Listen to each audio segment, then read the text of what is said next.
Time flies. Time flies. Absolutely.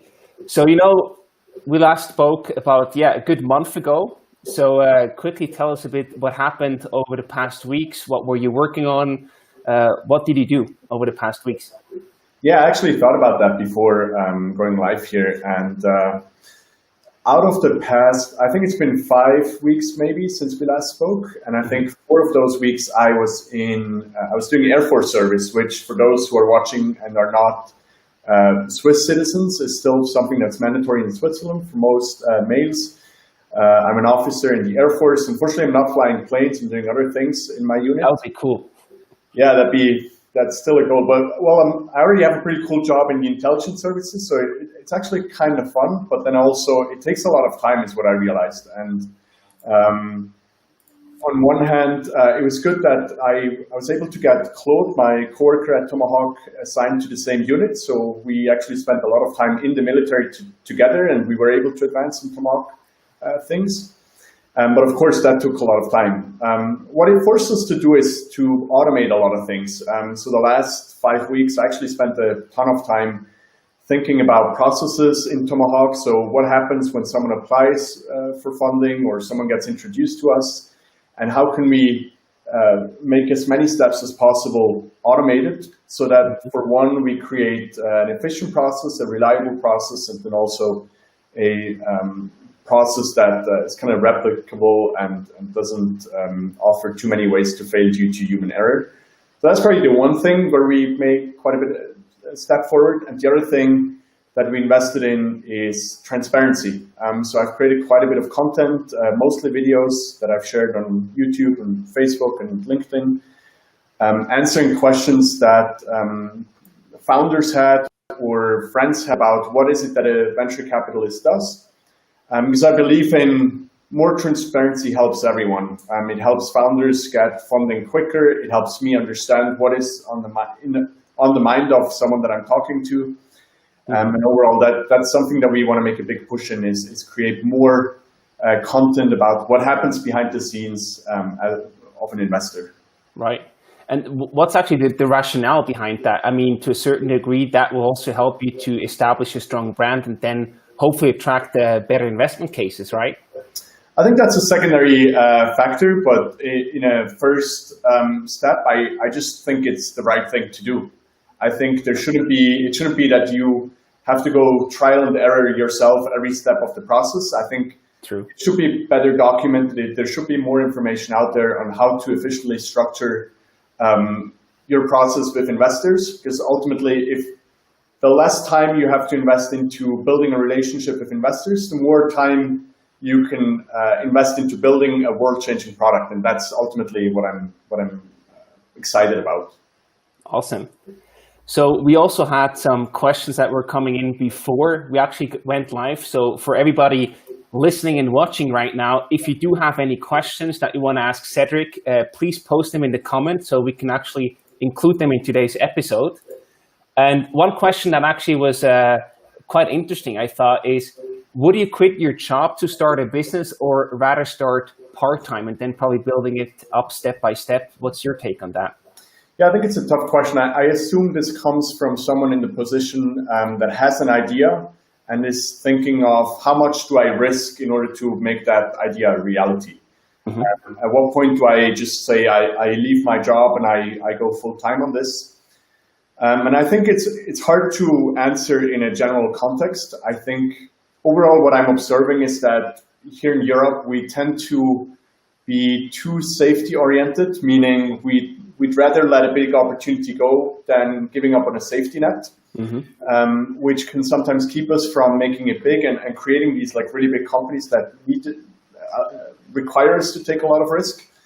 But then also the opposite, just leaving your job just to pursue any idea probably isn't the right thing either. One thing that could work well for you is if your idea has some sort of service model attached to it, to leave your traditional job, go full-time in your startup, but still have a certain source of income. To give you an example, like Frontify, when they first started the business, Roger, who's the founder, he used to have he used to have a day job, then he reduced that to, I think, 20% or 40%. Then he went full-time in Frontify, but he didn't merely focus on just the SaaS revenue to survive, so to say, but he also had companies pay for features they wanted him to add to the product. And that's a great way for him to finance the next 6 months, the next 12 months. And I think that's the ideal way because it allows you to be fully focused on your idea while not running out of cash within just a few months and then potentially having to go back into a corporate role. Got it. I think you also touched the important topic of risk appetite. There's obviously a big difference between Swiss or European startups in general compared to the US. Is there any tip from your side, how we can really unlock that appetite to go after the big things and also not sell ourselves too short, too small, and really also have these big ambitions to build a huge successful company? Well, one quote that I always remember is, we're probably going to regret the things that we haven't done more than the things that we have done. Now, that's not to say we should be stupid and take huge risks and potentially ruin our future by just seeking out risks. But I think we can be calculated with risks, set like a time budget for when a certain idea or a certain project needs to become self-sustainable. And if things work out, then great. If they don't work out, we'll have a backup plan. But I think what I personally also sometimes underestimate is how valuable focus is. So being in a startup fully invested with all my time and all my energy is just so much more valuable than being 50% there or even 80% there and having a 20% job on the side. I think you need to be full-time at pretty quickly at some point in your early startup journey in order to give it your all. Also, from an investor's perspective, I would not invest in someone that has a backup plan, right? I want someone that is so fascinated with a problem that they are willing to go all in and give it their all in order to make it happen. Yeah. I remember we once did an interview with Daniel Guttenberg, and his take was also very similar to that one. And he said, the most rational thing to do if you are building the next unicorn, at least from your perspective, is to really invest everything, all the time, all the money, whatever you have into that company, because it will eventually give you the best return, the highest return ever. One story that comes to my mind is my friend Flavio in New York, who's building a company in the medical healthcare space. And he had previously built companies and sold some of them and done fairly well. And then for his last round, he had to, for his lead investor to come in, he had to reach a certain amount in the round. I don't remember how much it was.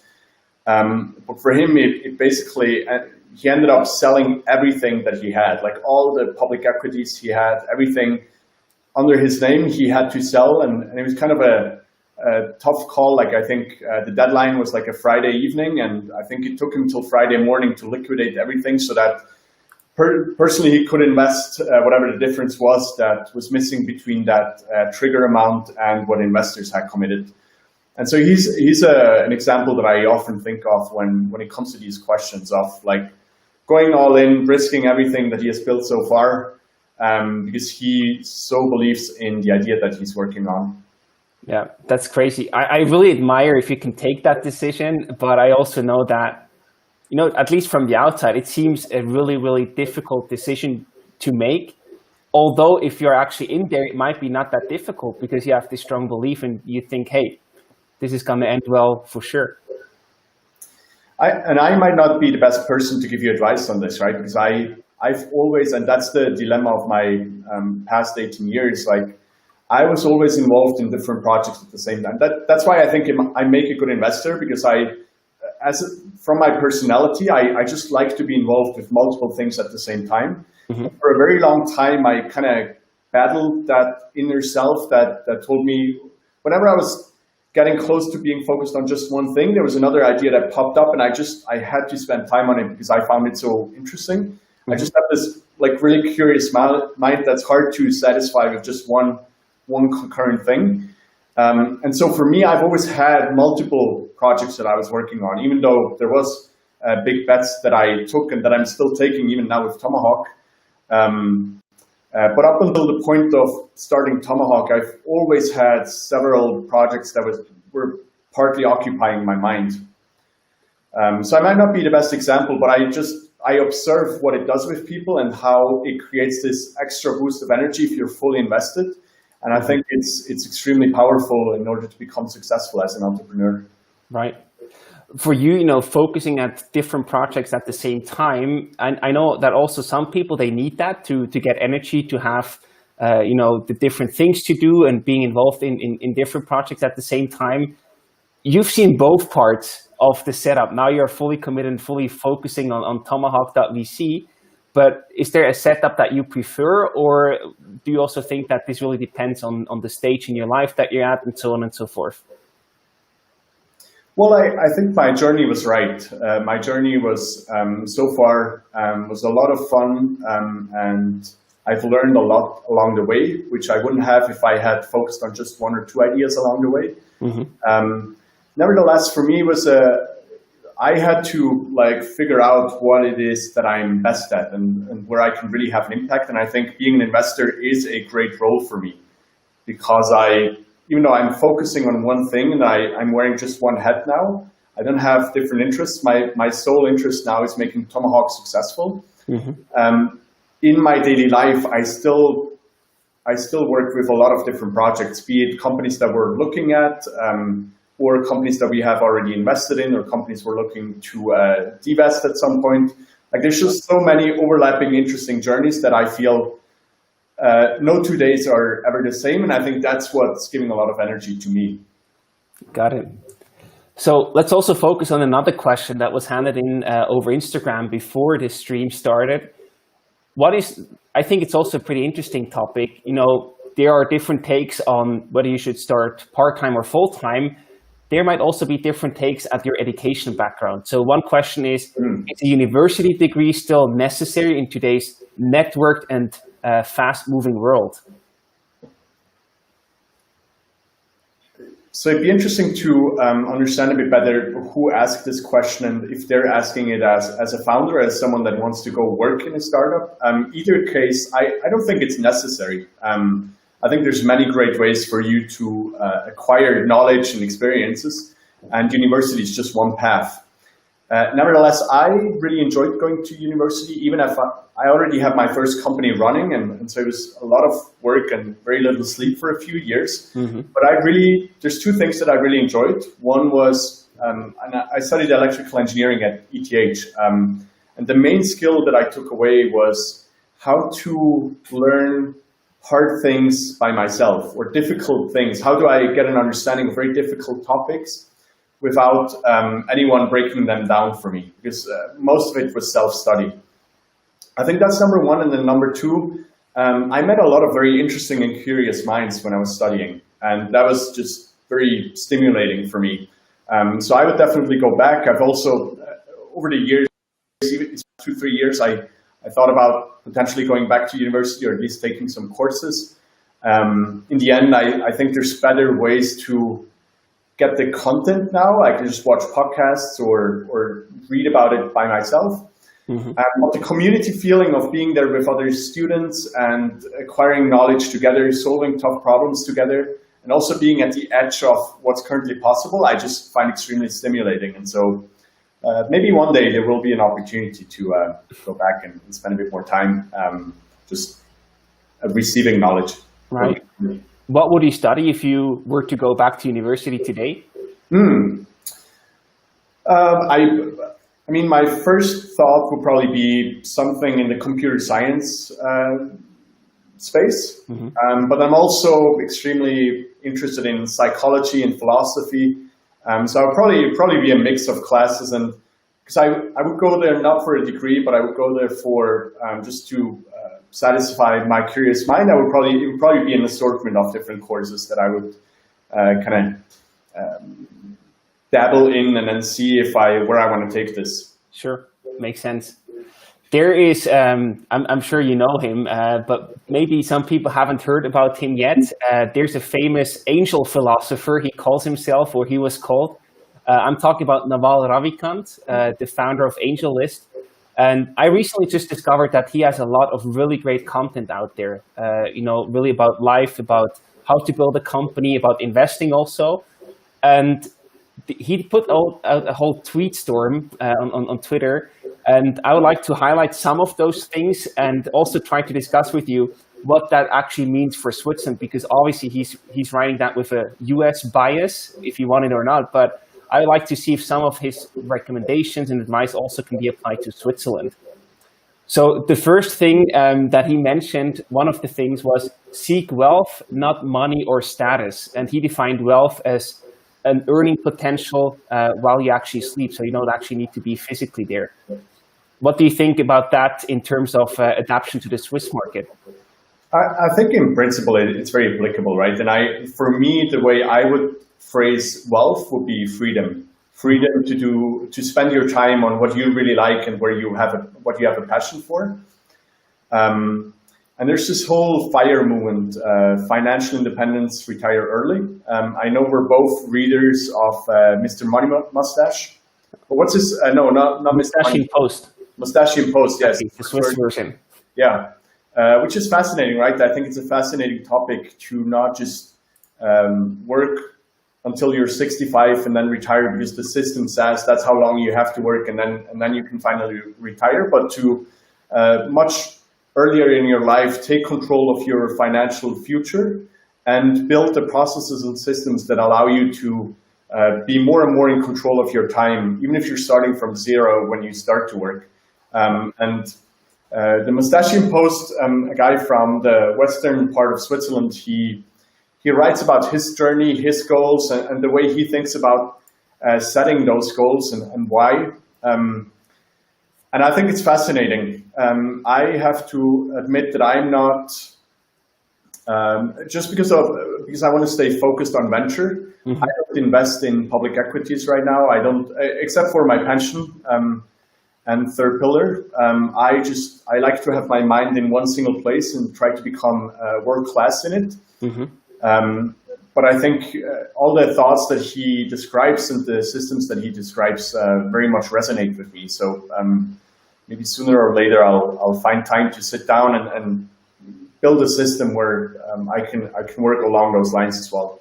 Absolutely. In a country like Switzerland where you don't really openly talk about money, having the goal to retire early, in his case with 40 years old, might seem really offending to some people. Like, what are you talking about? This is not the way that you're supposed to live whatsoever. This is not normal. This is very arrogant. What do you think about these reactions that can trigger? Well, as someone that probably thrives on triggering reactions where people think you're a bit crazy or at least different, I'm probably the wrong person to discuss this with, because I think in the end, like as with everything else in life, you have to, I think for all the important things in your life, you have to be able to break them down to, I would call them like atomic units, meaning you have to be able to go from like very high level thoughts, like I want to retire at age 40, mm-hmm. and all the way down to like, what does it mean for my behavior this year, next year, today, tomorrow, and all of that. How do you connect all these high level thoughts with everything that is very actionable in the moment? And that's a process that I really enjoy and that has led me to a lot of insights over the past few years when it comes to like how much stuff do you actually need to own, and do you need to stay in one place? Do you need to live in one place in order to be productive and successful as an entrepreneur, or can you be that and still be traveling and appreciate all the additional insights and experiences that gives you? So overall, I'd say I don't care much about what other people think. At least I like to not consciously.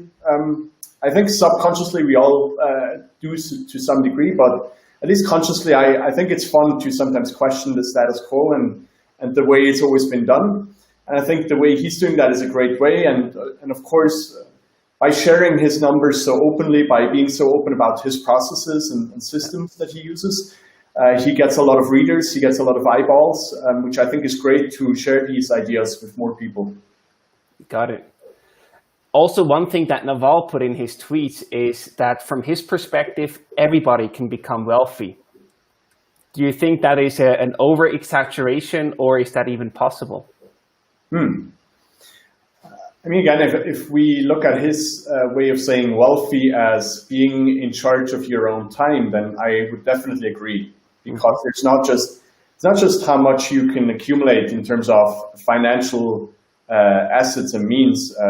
It's also how many financial assets and means you need to live a free and happy life, right? So it's a lot about like how you design your life and what your values and priorities are. So in that sense, I would definitely say, yes, you are the maker of your life. You are the maker of your own destiny and happiness. And so I definitely think we should all spend time on this question and think about like, what is it that I really want out of life? Instead of just accumulating resources, so that later on in life, we think we can sit down and think about how we now can distribute those resources. Right. And what is it that you really want to get out of life? Yeah, I'm really happy when I can just satisfy this endless curiosity that my mind has. So if I, as long as I keep learning things every single day and accumulating experiences every single day, I think I'm always going to be happy. Luckily, everyone in my immediate family is healthy. Also during COVID, no one was really affected. So for me, I think it's that, like just being exposed to interesting people that I get to spend time with me and share their experiences with me. People that are critical of my worldviews and that allow me to be critical of their worldviews. That's just the stuff that I thrive on, and hopefully I'll get to do that for the rest of my life. Nice. And I also think that this puts the money part in a good perspective, right? So money is just a means to an end to a certain degree. And I don't know the exact words how Naval ended his tweet storm, but it was something along the lines of, and then when you eventually get rich or wealthy or whatsoever, you discover that this is not what you actually expected in the first place. And I think that's a wonderful way to end that tweet storm. One thing that I would add, and one thing that I've recently learned about myself is that I think money is a means to an end in the sense that I learn from the projects and companies that fail more than I do from the ones that succeed. But the ones that succeed, they kind of finance my school of life in the sense that I can fail at other projects now. And of course, it's great to accumulate resources over time to build a certain security net. But as I said, like money doesn't really help me learn more in a single day or meet more interesting people to some degree, right? So, so I think the lifestyle design and thinking about how to maximize for that is much more important to me than the actual dollar amount. This is a very interesting statement. So basically, you need the failures to learn and to also fulfill your curiosity and need to learn new things, but they don't actually pay the bills. So that's interesting. Yeah, the successes pay the bill. I mean, of course, you learn a lot along the way of building something successful as well, but sure. I just feel that the things that have impacted me the most and have kind of made me the person that I am were the tough times, the times where I left a company, where a company failed, where it didn't take off, where a funding round didn't happen in the end. Those were kind of the more impactful teachers to me than things that went right and felt easy in the aftermath. Right. Maybe in that regard, also question, where do you actually, or how do you actually decide on what you spend your time on and on what not specifically?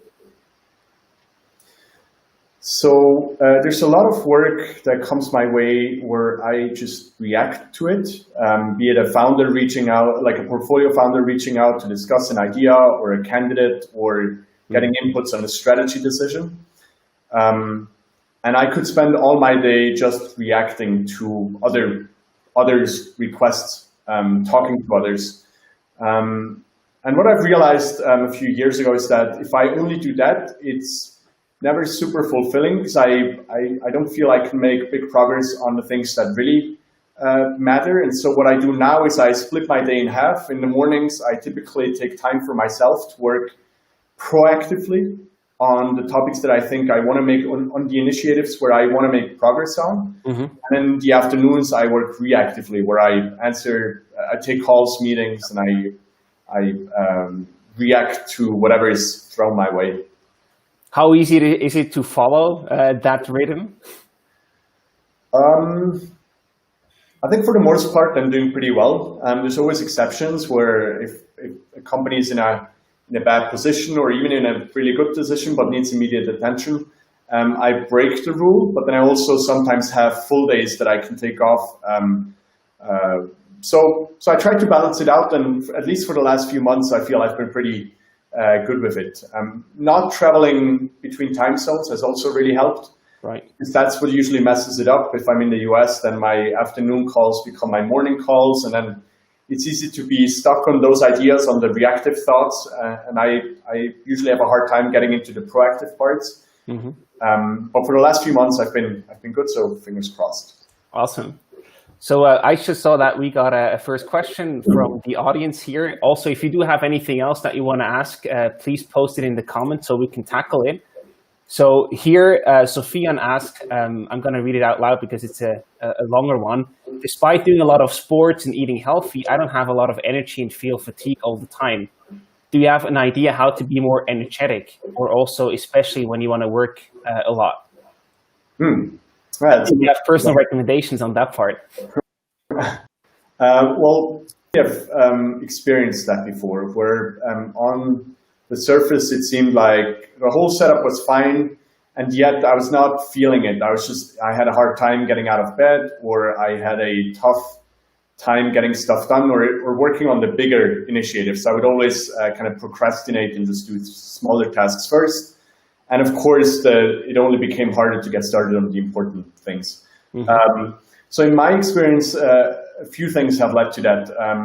For the most part, it's been because I was pushing something emotional, or at least some sort of people problem ahead of me, and that's usually what blocked me, either with myself or with someone in the company or someone that I worked with. And for me, even though it was not hard, usually I built up this tension over time, and it became harder and harder for me to be productive and efficient. And once I actually faced the problem, either by speaking with myself, by just writing down what my thoughts were, or approaching the problem with the person that was involved, it released tension. Or if I felt I was not ready for that, by sharing it with someone that I trusted, and just basically giving them a rundown of what's happening in my head and what's keeping me from being more productive. A great way for me to do that was always in EO, Entrepreneurs Organization, which is this organization of entrepreneurs where you have a forum that meets monthly in a confidential way. That was always a good place for me to share and get experience shares from others. Awesome.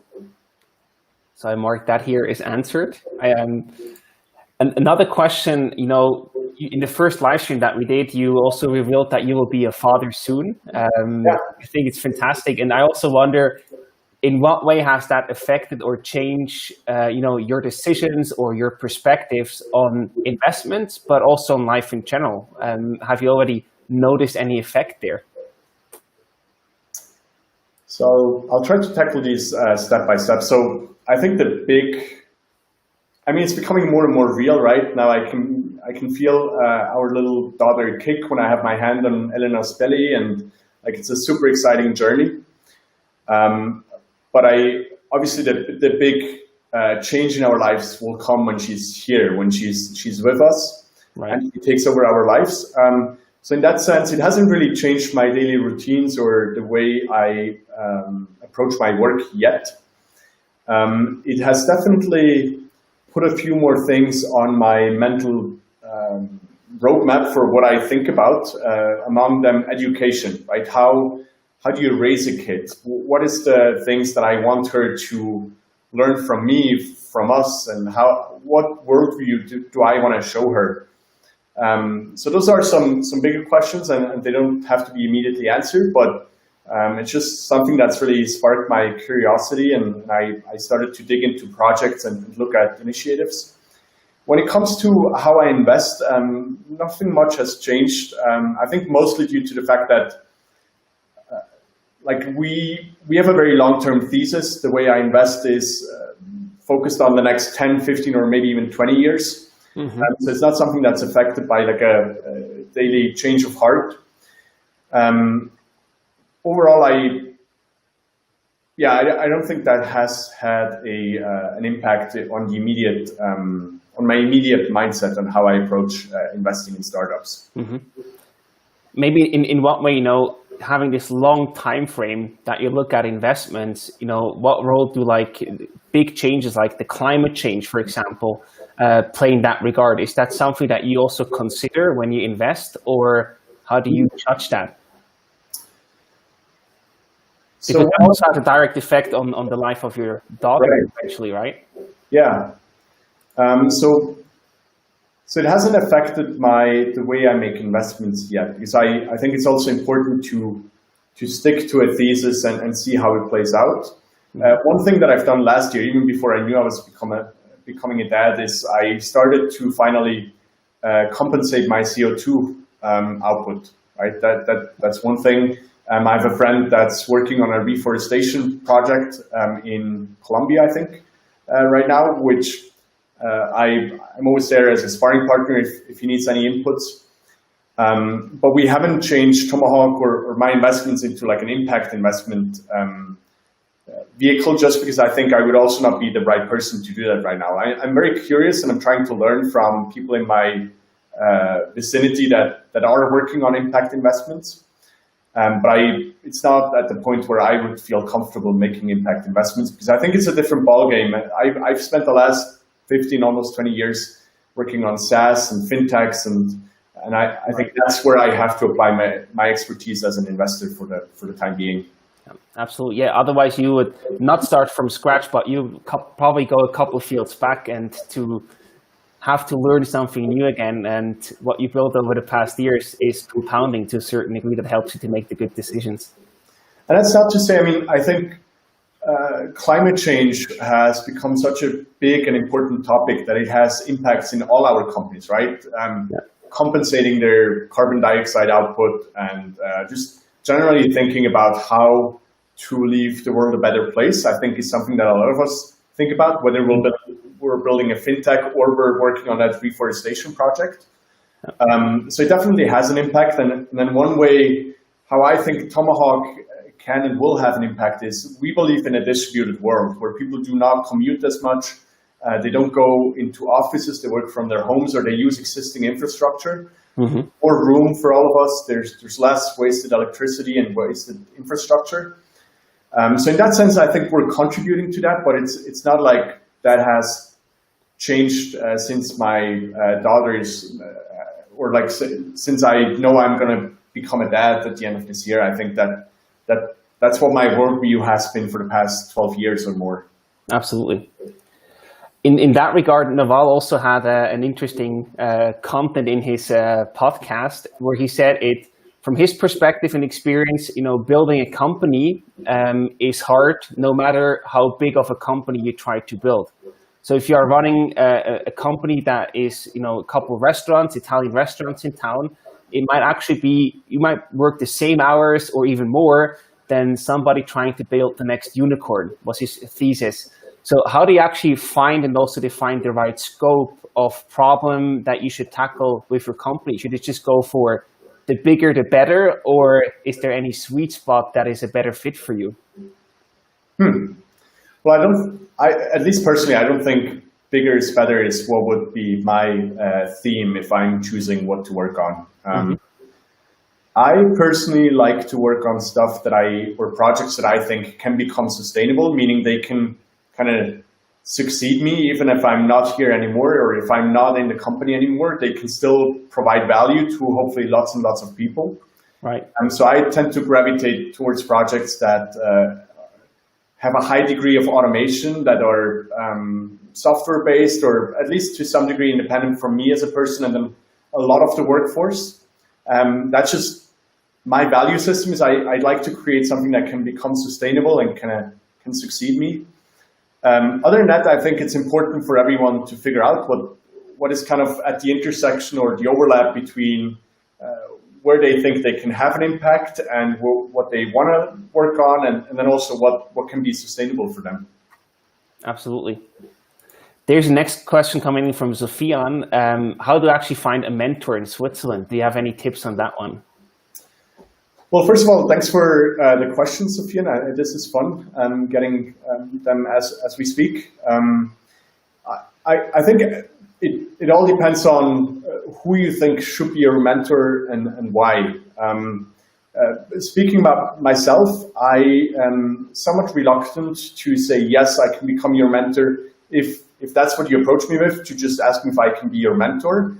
But if you approach me with, hey, I'm in this spot and I want to get to this place, and I think you could really help me because you've built, or you have this and that expertise that would be extremely valuable to me, you will never hear me say no, even if my days are already full. I will definitely be there and share my experiences with you. So I think it's all about figuring out who is the right person to help you and how, and making that as concrete as possible, being respectful of their time and approaching them with a very concrete idea of where you can need their help and input. So that'd be my way of approaching it, is thinking about like who is the right person to help me with this step, and then potentially afterwards is someone completely different. Some people might also ask, like, how do you answer the question, what's in for them? So what can you, looking for a mentorship, bring to a potential mentor?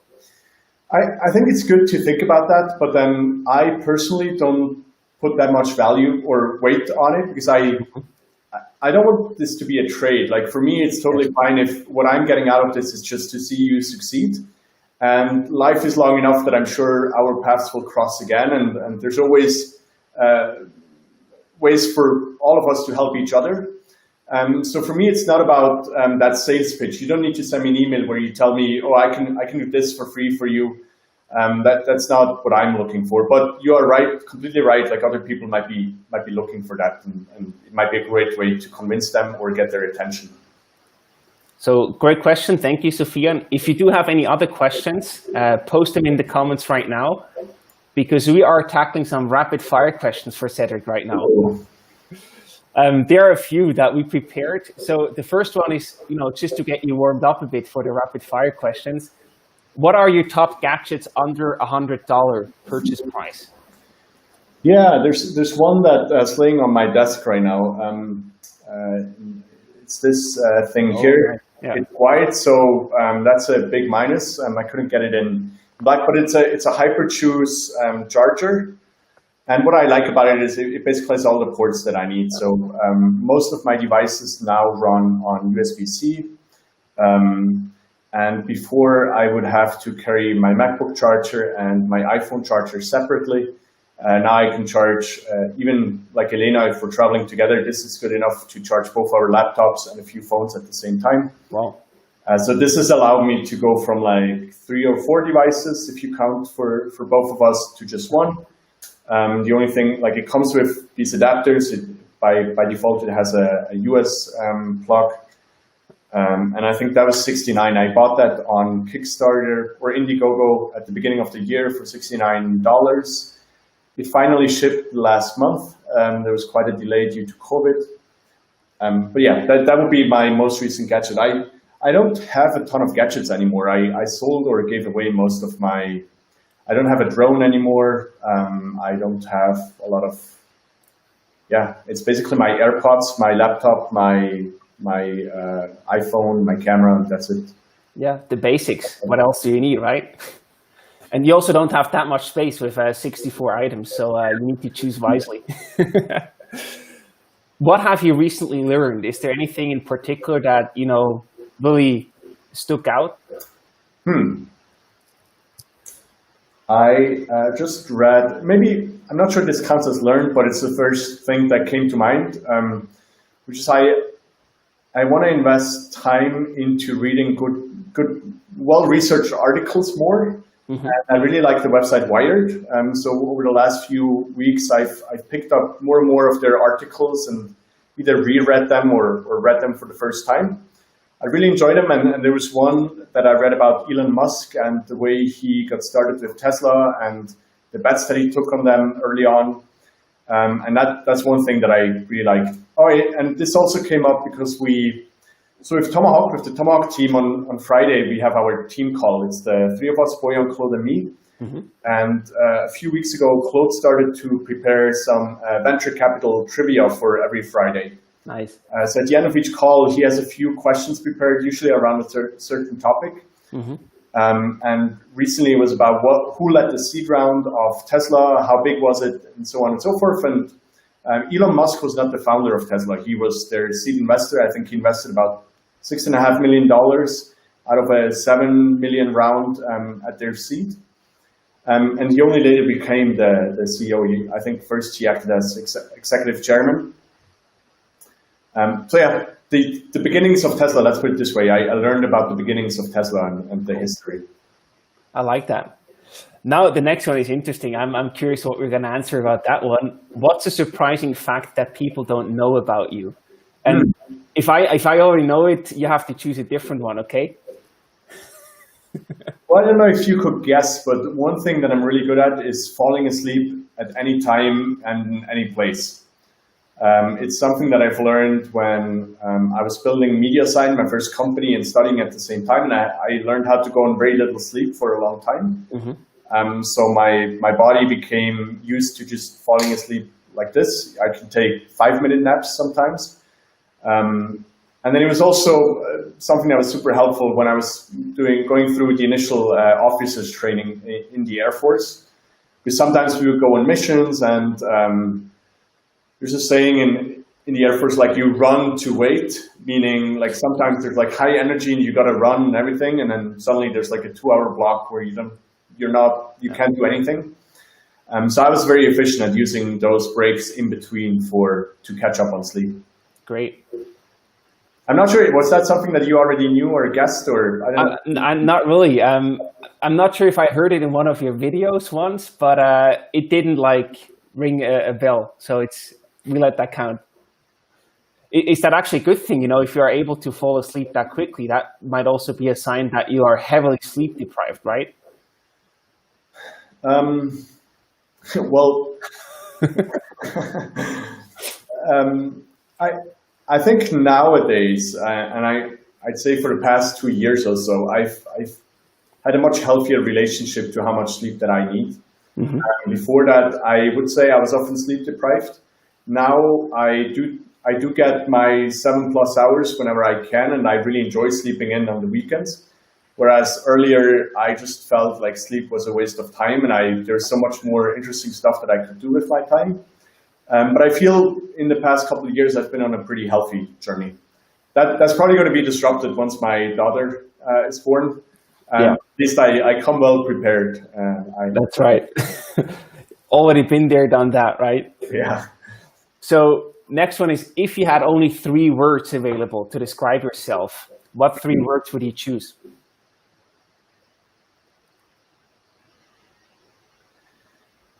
So one thing that I used to have on my Instagram, maybe it's still there, is entrepreneur, essentialist, explorer. And I think those 3 nouns, they do a pretty good job at like describing different sides of me. So entrepreneur, creating stuff is definitely a big part of my personality. Essentialist, like being very focused on what I feel is important. And then explorer, as in like that's just my curiosity for everything in the world, and also the relationships in my life, like going deeper, going further, taking it to the next step, being very vulnerable, putting myself in situations where I can grow. So yeah, I would probably go with those 3. Why is investor not one of them? Well, because I think investor, well, it doesn't start with an E, so it didn't rhyme. No, but I think investor just sounds too passive to be something that I will put there. Even now, I think of myself as an entrepreneur. I try to rethink how venture capitalists work and think, and try to be transparent. I try to make the life of entrepreneurs easier. So I still see myself as an entrepreneur, even though my functional role right now is probably best described as investor. Yeah, makes sense. And thinking back about all the years of experience that you already have, or also just the life advice that was given to you, what was the best piece of advice that you have ever received, and why is it the best piece of advice? That's a tough one. So I'm also going to go with my first thought, even though it's hard for me to exactly say when I've received it, but I think somewhere around the age of like 21, 22, when I think was when I made the transition from being a son to becoming more of a friend to my parents. And this happened in parallel to a pretty bad breakup that I had when I was younger. And I think just being vulnerable and letting emotions happen is something that I tried to, until that point, was something that felt more like a weakness to me. And now I can appreciate it a lot more because my emotions do a lot more for me than my brain does very often, especially when it comes to complex topics.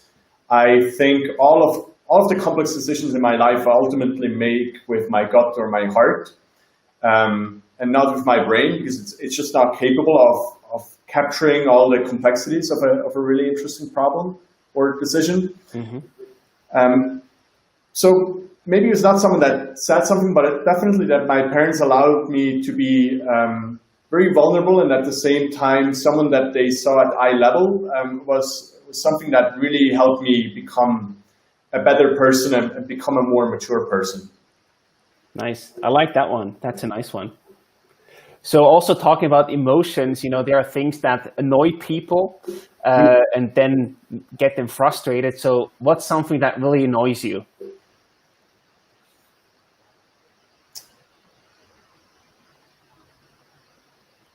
So my first thought that comes to mind is when things that can be automated are done manually. And maybe that's very specific to, and maybe that tells you a bit about how I think, but I don't like the thought of something going wrong or being missed or not being done exactly, because we didn't take the time to automate it. And also because I think in my value system, I think we want to use the human brain constantly to solve new problems and not to just stupidly reapply checklist or apply the same process over and over again. So that's definitely something that I can get frustrated with if I feel that we have not really advanced in the automated stuff. So luckily the last 5 weeks, I was pretty happy because we made big steps forward. I'd say the couple of months before that, we didn't do that. We were waiting too long to make decisions on certain tools that we were going to use. Okay. And that's something that does agitate me and make me frustrated. Yeah. Makes sense. Yeah, I like this spirit and this strive for efficiency. I think that's an important trait of an entrepreneur in general. And I think it's what we have to do, right? Because we want to stay a very small company. We never want to outgrow a team of, let's say, 5 to 10 people. And so the only way to scale ourselves is if we are very, very focused on only doing those things manually, where we really need our individual expertise and gut feeling. Everything else we streamline. Yeah, makes sense. So there are more questions coming in. Again, from Sofian. Do you have any tips on starting a startup during a recession or even a deep depression? Do I have any tips for that? I mean, I think we spoke about this in a recent chat between the two of us. I think it's one of the best times to start, right? Because you are suddenly there's new problems that pop up that come with this big economic shift.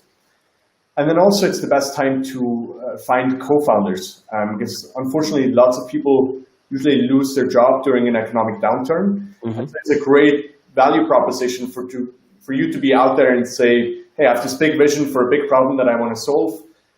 Hopefully it's also going to change our economic situation. So it's easy to get people excited. It's easier to get people excited. Also, their alternatives are not as hard to beat as they are during a boom phase when everyone has well-paid jobs at great companies and with tons of perks. Yeah. But maybe that's not the advice that Sofian is looking for. But I'd say just be be opportunistic and look at the bright side of life. Look at what you can take away from this that's positive and make sure to leverage that. Right. I could really add here the sentence that Alain, the founder of Swisspreneur, always gives us when we talk about ideas is really to answer the question, why is now the right timing? He always uses his surfing analogy and says, being an entrepreneur is like being a good surfer. There are waves coming. You need to get the right wave at the right time. And I think that's so crucial also here. What's happening right now, every crisis pushes something more forward, but also makes other things less important. And this can be really your good timing for catching the right wave in that sort. So think about the why is now the right timing question. And if you have a good answer for that, go for it and go and if you need some motivation, also go back in time and look at what companies were started in 08, 09, and 2010. And you'll see that some of the biggest, best known companies were started right around that time. I think Airbnb emerged from the last crisis. Twilio, Stripe, I think, was founded around that time. So lots of very exciting concepts have emerged from crisis. Absolutely. So I'm curious to see what we will look back to for this time period now. And on that topic, I mean, it'd be interesting to hear your insights as well. But from my point of view, the real economy hasn't seen as big of an impact as if you had asked me 3 months ago, I would have said we're in a much darker place by now. But from where I stand, at least, which is probably not a very well-informed viewpoint when it comes to public markets. But I think for the most part, the central banks have been printing money. They've provided stimuli packages. And so I don't even think the crisis has really gotten to its low point yet. But it'd be interesting to hear your insights. Yeah, I mean, if you look at the stock market, it's crazy. You would expect that everything goes south. What happens is the right opposite, right? Or at least it's very volatile, but with a clear upwards trend. And this is really combined with a big question mark. And I'm not sure where we will end. I'm far away from making any predictions because I just don't know. But it's a really, really strange and also, unaware situation to a certain degree where we will go.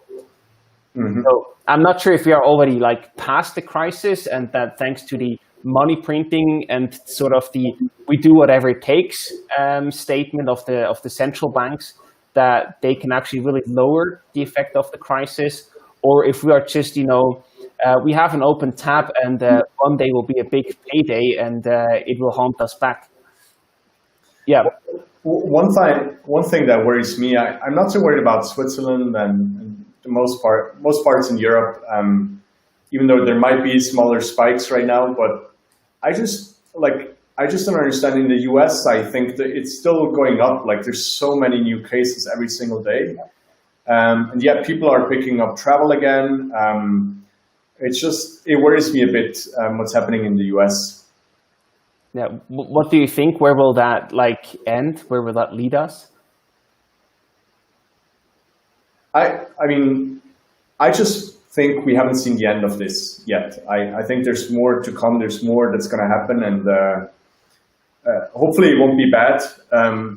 But I just think right now we're kind of just pushing problems ahead of us, or at least the way I perceive it from my perspective is that we haven't gotten to the real issues yet. We're kind of covering them, and we're trying to be happy, even though there's definitely some facts that look very grim right now. Yeah. So I have one last question for you. There I'm super interested in what you say. What deal made you the most money so far, and how much have you earned by that deal? Yeah, that's a tough one to answer. I mean, I think a lot about transparency, and I believe that you should be as transparent as you can without hurting other people, without creating a downside for others. And unfortunately, this is a topic where, even though I would like to share a lot more, very often you put agreements in place that say you cannot talk about the price at which X, Y, or Z project sold, or where trade sale happened, or so on and so forth. I think what I can say is that obviously being excited about crypto early on provided great gains in terms of relative gains, meaning like I think the way Bitcoin and Ether and some other currencies have appreciated over time was definitely phenomenal, although I was a very small investor at the time. So in absolute terms, that's not what has made me the most money, but it's probably provided me the biggest return on investment. And then also for everything else, I'd say there's some exits that I've been lucky to be part of, but also pretty much all that money has been reinvested. And in the end, I'm playing a very long-term game. I am fully invested in the projects that I believe in. And so even if I had some cash in the bank in the past, right now I have most of my assets invested in startups and exciting ideas and founders. Right. Yeah. Then that's a long-term game that you're playing, and we are curious to be, and also excited to be part of that and see where you will end up. Yeah, it'd be fun to do these talks every now and then, and maybe that could be one way of giving you and everyone that's watching an insight into that journey. Because as I said, like I believe transparency helps all of us. It's just that there are certain boundaries that unfortunately I didn't define, and therefore I cannot just freely speak about everything. Sure. Yeah, it would be cool, but we know that there are like lawyers and legal contracts that sometimes make that a bit more difficult. Maybe further down the road, I mean, I'm starting to think more and more about how we can. There's one idea that we're discussing in the Tomahawk team, which is to really make an effort to become the most transparent VC, at least in Europe. Mm-hmm.